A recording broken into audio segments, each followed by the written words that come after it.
Hi, this is Angela Coulter bringing you the energetic update for October 2015. Wow, so it just keeps on accelerating, doesn't it? I know it's been quite a ride all year, and it just keeps on getting more and more expansive. Some people would say intense. I'm going to say expansive. What has been coming up for many are there are a couple of things. There's a lot of different things going on. At the very mundane 3D level, we see a lot of heart issues going on, blood pressure. We have a lot of circulation issues that are coming up as emergency situations medically. And that has a lot to do with the fact that we are rebuilding ourselves in this crystalline structure, and things have really started to accelerate, and the more our body resists it, the more we create issues within ourselves. It's happening for everyone, whether they are conscious or not. And so those who are less conscious or choosing to not be are truly having a hard time of it, or they might just get shocked into it so fast that it's not a big deal. So it's one extreme or the other.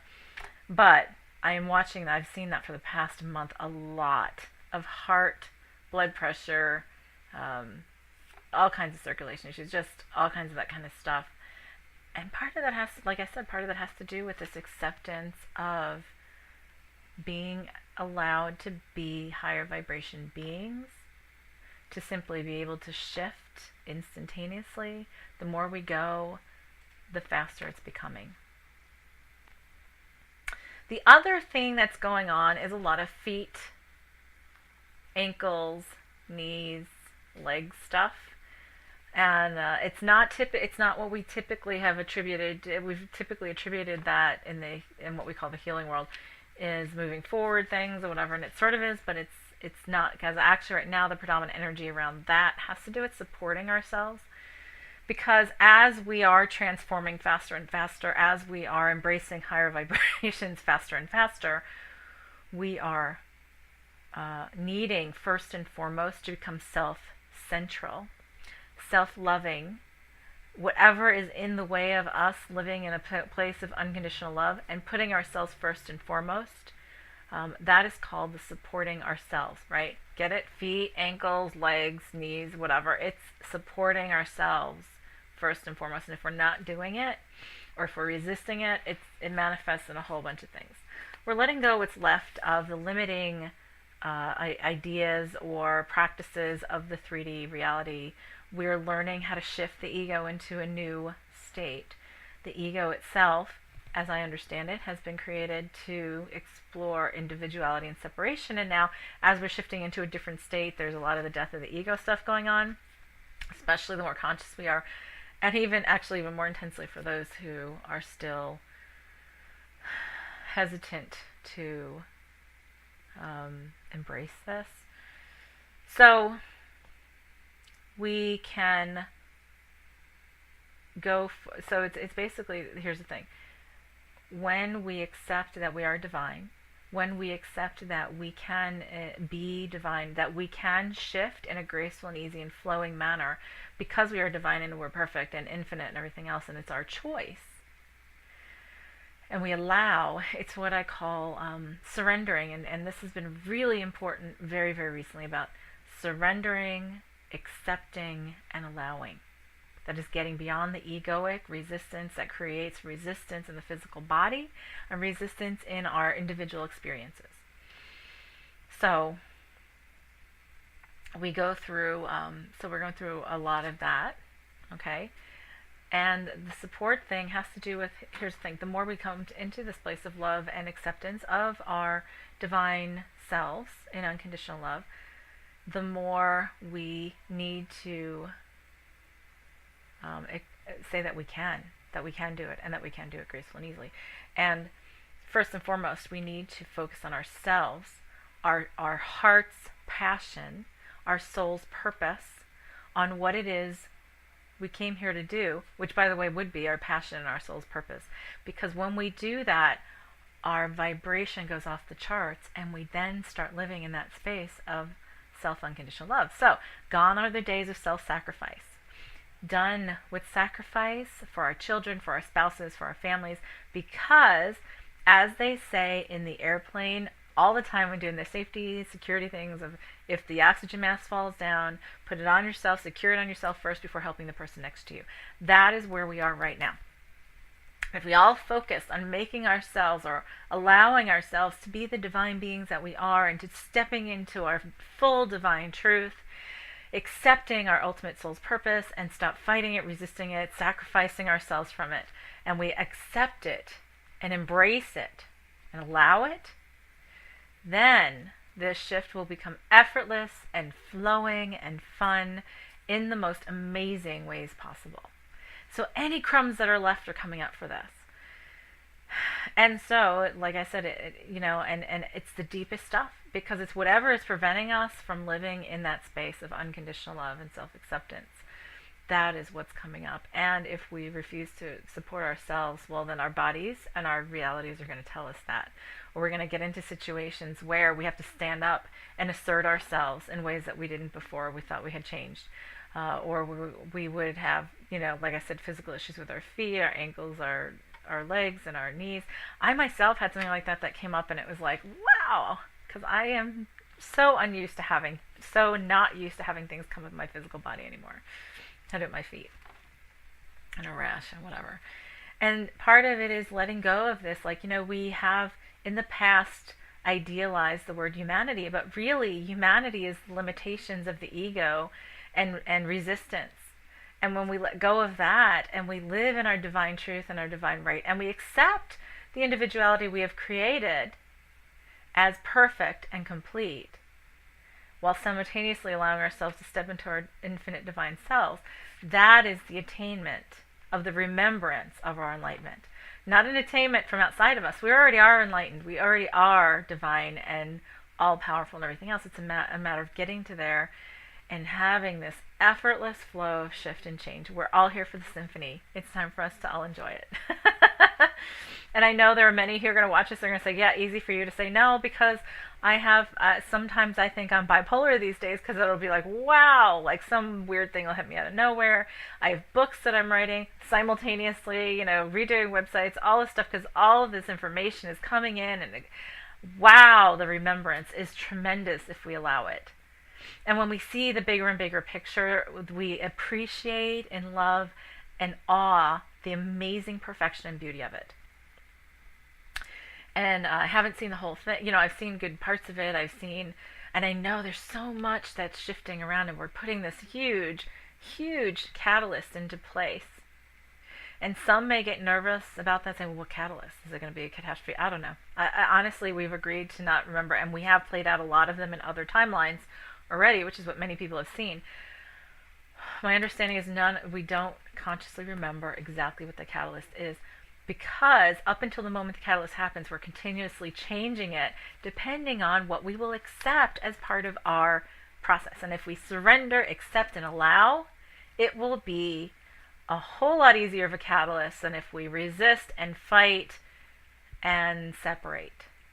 So keep that in mind. Very, very important and crucial right now is to stay centered, to do your self-focus time. I'm actually I've developed a class that I'm piloting in November, so look on my website. I think it's November 7th in person in Raleigh, in the Holly Springs, North Carolina, my office here, and November 14th online. That is a one-day class on self-development, to be able to tap into that centeredness, the acceptance, the surrender and stuff, and to develop our intuitive abilities and whatever. It's a one-day class for the self-focus, and I also do the 2.5-day weekend class, the Trinity Practitioner class, which is in stepping fully into our infinite selves and working with others and all that kind of stuff. So there's, and I do other classes. I'm putting together other packages to help everybody understand in this living the shift kind of way how to truly express and live and exist during this huge shift. And really, it's already started. I mean, it's well started, but we're really, really going to see, I believe, in the next 6 months, things that we have just could never even put in context with our minds right now. So, and the more we're in that centered place, the more we're in that place of love and centeredness and divine truth and acceptance and allowance, the easier and more fun it's going to be. So, do your meditation every day. If you need some help, no matter what your practice, you try come taking this 1 day class. It's real easy. It's November coming up. I'll be posting that probably today.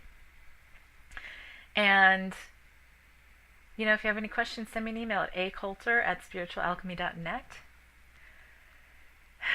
But in the meantime, let's do a little clearing to keep us going on. And we're just going to continue with whatever's to be done so that we can fully exist in and manifest from the vibration and reality that causes this to be truth. I surrender, I allow, accept. I surrender, I accept, and I allow. And by the way, when we do that, there's no need for the intention of grace and ease, because it does just become instantaneously easy and graceful and flowing with love. So let's do that now. So close your eyes. Outside of space and time, if you're watching this recording, absolutely, this is for you. You can do it as many times as you want, because we do this outside of space and time. So close your eyes and relax. I'll tell you when we're done.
All right. Oh, that felt awesome. Lots of nervousness in there, though. We're in this together. We're in this to have fun together. And if you're not, that's good. I can help you. There are many spiritual practitioners out there that can too. Really, it's coming back to the core and creating a reality where we allow ourselves, the divine beings, to be the divine beings that we are. So have a fabulous rest of the month, and we'll see you soon. And hopefully I will see you soon, but we'll see you online soon too. Have a great one. Love you all. Bye.